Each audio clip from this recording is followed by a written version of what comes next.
Assalamualaikum warahmatullahi wabarakatuh. Perkenalkan kami dari kelompok 6 dengan mata kuliah Sistem Berbasis Pengetahuan akan menjelaskan hasil kerja kelompok kami, yaitu sistem pakar mendeteksi kerusakan jaringan internet menggunakan metode forward chaining. Kelompok kami terdiri dari 3 orang, yaitu saya sendiri, Anis Abdul Latif, kemudian ada rekan kami, Nelly Agustin, dan terakhir rekan kami yaitu Sony Prabowo. Untuk sistem kami buat berdasarkan jurnal yang diterbitkan oleh Jurnal Nasional Teknologi dan Sistem Informasi yang berjudul Sistem Pakar menggunakan metode forward chaining untuk mendeteksi kerusakan jaringan internet dengan studi kasus di layanan internet Diskominfotik Sumatera Barat. Sistem ini kami buat dengan menggunakan teknologi Laravel, kemudian juga database MySQL, kemudian dengan bantuan JavaScript. Kami memilih metode forward chaining karena metode forward chaining ini menggunakan pendekatan data driven, yaitu berbasis fakta. Kemudian metode ini juga cocok untuk sistem pakar dengan banyak aturan, kemudian juga mudah diterapkan untuk troubleshooting jaringan dan dapat digunakan oleh tenaga non ahli.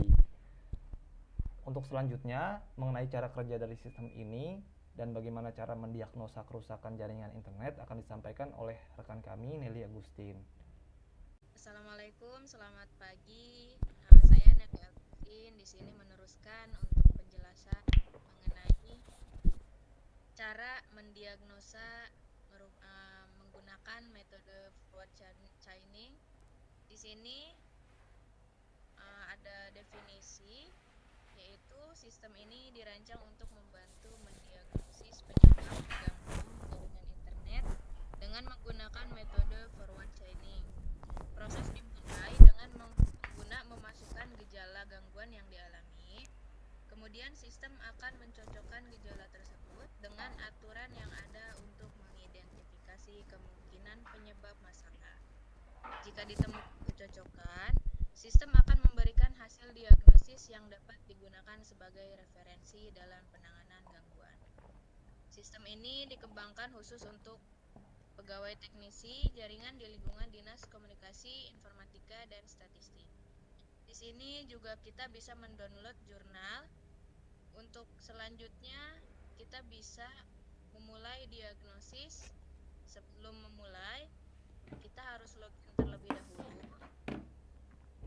Untuk login, kita bisa login dengan Google.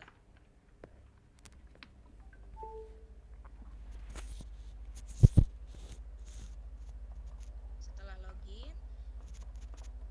login berhasil, kita bisa langsung memulai diagnosa atau sistem ini dikembangkan sebagai implementasi studi kasus layanan internet, sehingga semua masalah general tidak dapat didiagnosa. Kita lanjutkan. Di sini ada muncul beberapa pertanyaan dan kita jawab. Untuk pertanyaan ini kita akan melihat dari jurnal dengan rules yang pertama, itu GG01, GG02, GG03, dan GG04. Untuk pertanyaan yang pertama, kita bisa klik ya. Lalu untuk pertanyaan kedua, bisa klik ya. Lalu ya. Pertanyaan keempat ya.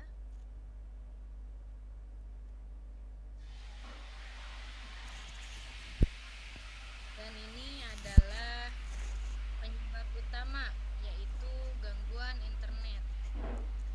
Adalah kabel fiber optik rusak atau bermasalah. Ini adalah hasil dari diagnosa gejala-gejala yang telah kita isi di pertanyaan tadi. Setelah melihat hasil dari diagnosa yang kita lakukan, kita bisa melihat di profil itu bisa mengedit profil dan juga bisa melihat histori dari diagnosis yang telah dilakukan oleh admin. Sekian dari Nelly. Selanjutnya penjelasan akan dilanjutkan oleh rekan rekan kami. Selanjutnya saya akan menjelaskan cara kerja sistem kami. Sistem kami, ketika ingin menggunakan sistem kami, kita dapat memulai diagnosis dengan cara klik mulai diagnosis dengan internet. Maka user akan disajikan dengan sebuah pertanyaan. Nah, pertanyaan ini berasal dari gejala-gejala yang sudah kami inputkan ke dalam sistem kami. Nah, gejala-gejala tersebut berasal dari jurnal, kemudian kami inputkan ke dalam database kami pada tabel gejala. Selanjutnya, ketika user menjawab ya, maka sistem akan mengajukan pertanyaan kedua yang berasal dari gejala kedua. Kenapa? Karena ini masih terkait dengan rules yang sudah kami inputkan ke dalam sistem kami yang berasal dari jurnal yang ada, yaitu gejala gangguan kabel fiber optik bermasalah ini akan bernilai true atau sebagai hasil akhir jika pertanyaan nomor 1, pertanyaan nomor 2, pertanyaan nomor 3, dan pertanyaan nomor 4 ini terjawab dengan ya. Nah, ketika kami jawab tidak, maka sistem akan langsung mengajukan pertanyaan kelima. Kenapa? Karena dengan kita menjawab tidak pada gejala pertama, maka metode forward chaining ini akan langsung mengajukan ke peluang selanjutnya atau ke rules yang tidak ada kaitannya dengan gejala pertama. Di sini kalau kita perhatikan, rules ini sudah tereliminasi, kemudian rules ini tereliminasi karena di sini gejala pertama dijawab dengan tidak oleh si user, maka sistem akan langsung mengajukan pertanyaan ke 5. Nah, kita dapat mencari nih rules lainnya di sini gitu. Nah, rules ini kami simpan dalam database kami, yaitu rules. Nah, dengan hubungan many to many. Jadi ketika user menjawab pertanyaan gejala nomor 1 itu dengan tidak, maka sistem akan langsung mengajukan ke 5 karena di sini penyebabnya yang ke 1 ini sudah tereliminasi semua, seperti itu. Kemudian riwayat dari diagnosa user akan disimpan pada tabel diagnosis di sini. User log. Nah, ketika ditemukan maka penyebabnya akan disimpan ke dalam sini gitu. Untuk logika pemrogramannya kami menggunakan JavaScript.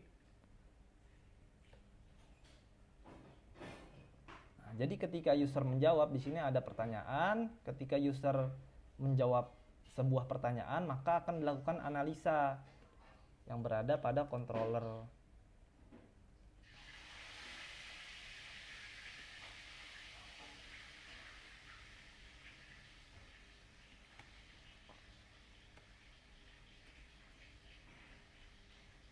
Nah, di sini kita akan mengambil jawaban dan mencocokkannya dengan tabel rules yang ada di database kita.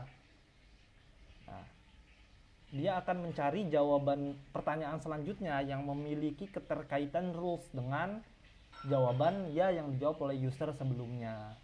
Nah, kurang lebih seperti itu cara kerja aplikasi kami dengan menggunakan metode forward chaining. Karena forward chaining ini tipenya ini akan maju ke depan dan melihat peluang mana selanjutnya yang memiliki kesamaan rules atau rules yang cocok, seperti itu. Itu dari saya. Untuk selanjutnya akan dijelaskan oleh rekan kami Sony Agung Priya Prabowo. Saya ingin menjelaskan tentang halaman penyebab.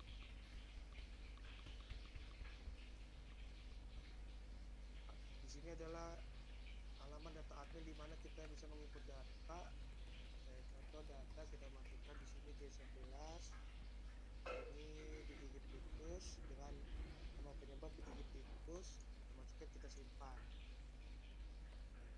Data berhasil ditambahkan. Data yang berhasil ditambahkan dia ke halaman 2 di mana ada tulisan di sini ada D11 digigit tikus. Nah, kita balik itu pada layar ini kita bisa melihat halaman penyebab dengan gangguan yang mencantumkan beberapa faktor utama yang sering menyebabkan masalah jaringan. Beberapa penyebab yang tercatat antara lain kayak PG01, kabel fiber optik rusak atau bermasalah, dan di sini kita juga bisa mengeditnya dan menghapusnya. PG02 PG03 mode mati atau bermasalah, PG04 kebetulan dari modem ke router tidak tersambung, PG05 mati, dan seterusnya.